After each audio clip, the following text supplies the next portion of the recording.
This is Professor Melanie Hildebrandt at the University of West Georgia. This will be the first of two videos where I'm going to cover kind of an overview of the first two chapters of our OpenStax textbook.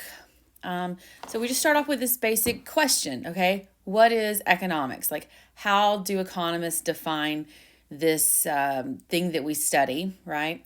Well, we're studying humans and their decisions that they make, okay? That's kind of the basic thing that we're looking at, how people make decisions regarding resources like time or money or their labor, okay? So that's what we'll go through. Everything we cover in this course kind of gets back to this idea of studying how people make their decisions. Our textbook defines it as how humans make decisions in the face of scarcity. So it could be at the individual level, at the family level, or even firm or society level decisions. So scarcity is a really important concept for us here in economics. Basically, our wants for things are what we call unlimited, right? We have unlimited wants. Doesn't mean you want everything, but it means there's always something else that we want more of. Whereas our resources for filling those wants are limited in nature. And so that gives us the main economic problem. I like how they link here the Fred website. This is run by a branch of the Federal Reserve Bank, and it has a ton of economic data that we will use throughout this course. So it's a really good website to reference and kind of go back to. Next up in chapter 1, your textbook is going to mention this kind of the grandfather of classical economic thought, Adam Smith, and the book he wrote, The Wealth of Nations. One of the main ideas in his writing was division of labor. So how firms will take their employees and divide them into different tasks.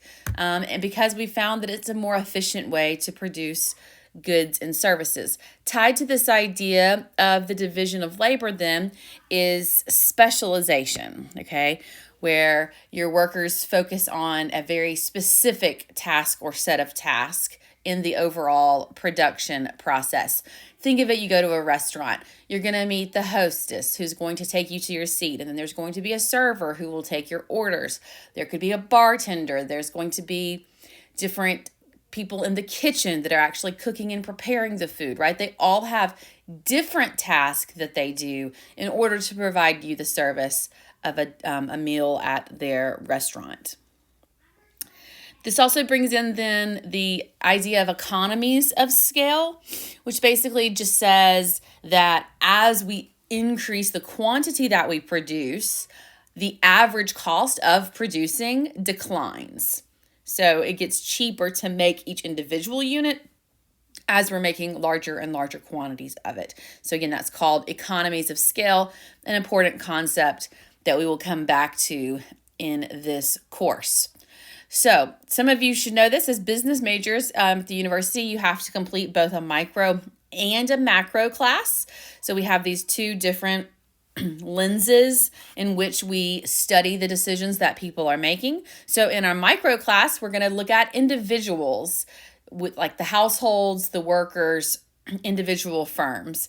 Macro, on the other hand, is the bigger picture. So the unemployment for our economy, how much prices increased last year, exports versus imports, or our trade balance with other countries. Okay, those are macro level ideas.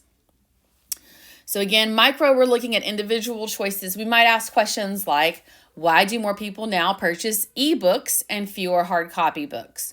Would a tax that is specifically just taxed on online purchases impact Amazon? Why do people stream more movies now? Okay, those are all micro level questions. And then for macro, the national and global view, why does our unemployment rate fluctuate? Okay, or how does the Federal Reserve changing the interest rate that it charges to banks then impact the interest rate that I would have to pay if I went out and bought a new car? How did tariffs, a tax on the import, impact the price of steel in the United States? All of those would be macro level questions. Couple of other important economic terms. Monetary policy. This is carried out by the Federal Reserve system of banks here in the United States. And so they're concerned with things like interest rates, the availability of credit in the economy, and how borrowing impacts our macro level economy. Fiscal policy is the economic policies that are carried out by our government. So we look at government spending, taxation policies, those all fall under fiscal policy. And these are determined by our legislative branch of the federal government. And state and local as well. This is our circular flow diagram. This is a really basic model, but this is an economic model that we use that shows how on the one side you have your households, and then over here on the right side you have our firms, and how they interact with one another, and how both resources and then goods and services flow in our economy. So households provide their labor to the firms. The firms combine that labor with other people to produce goods and services. In exchange for allowing the firm to use your labor, the firm pays you a wage or a salary and you get benefits, okay? And then again, the firm takes all of those resources, produces goods and services, which households buy, and so they pay money to the firms for those goods and services. Now the firms have more dollars in which to purchase more resources like labor. So it's just saying that there's a circular nature to the movements in our economy. The next part of the first chapter is going to look at 3 ways that as a society we could organize our economic activity. The first is called the traditional economy. It's typically very agricultural based, okay? And so we're just kind of doing the same things that have been done for generations. It's our oldest type of economic system that we have.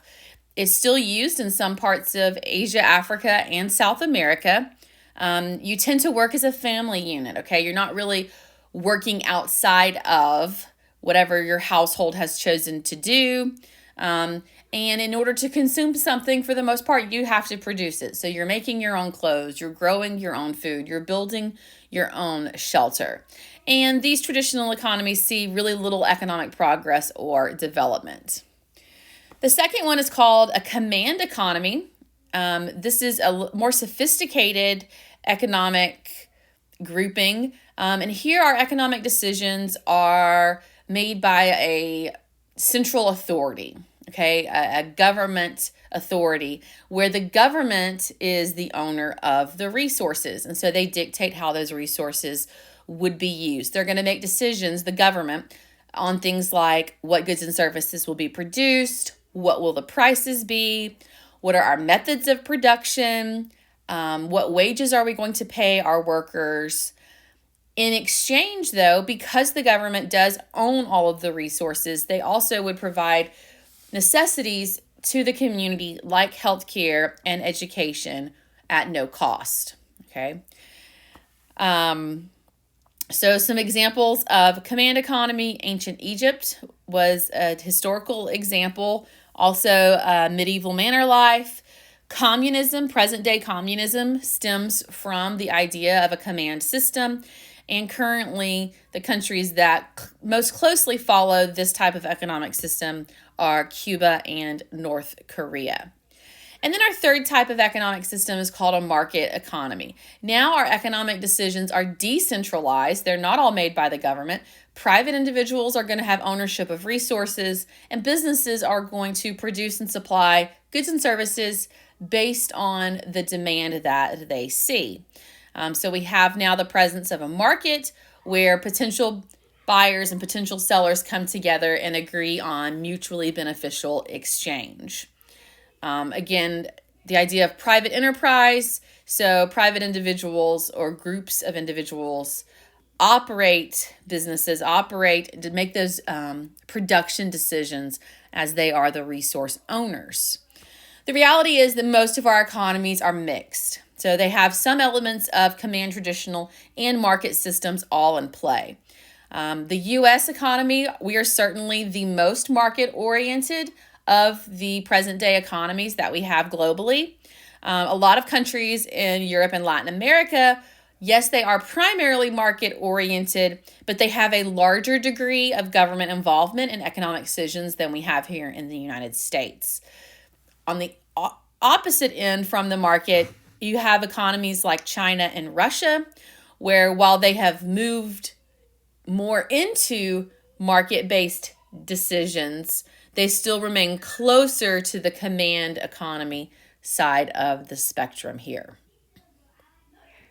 A few more terms that are going to be important in this class: globalization. So just looking at the fact that we are all kind of interconnected now, how resources, how goods and services cross our national borders. So it brings in some ideas like exports, so U.S. goods that we sell abroad versus imports, foreign goods that are produced abroad and then are sold here domestically in the United States. GDP is a really important macro variable, gross domestic product. It's a measure of the total production of an economy. And so again, it's one of the ways that we look at the health of a country's macro economy. Okay, so that's going to be my summary for Chapter 1. If you haven't already, you need to be working in the Newton Alta platform on the Unit 1 assignments, which will take you first through the chapter that I just covered here in this overview. Please let me know if you have any questions.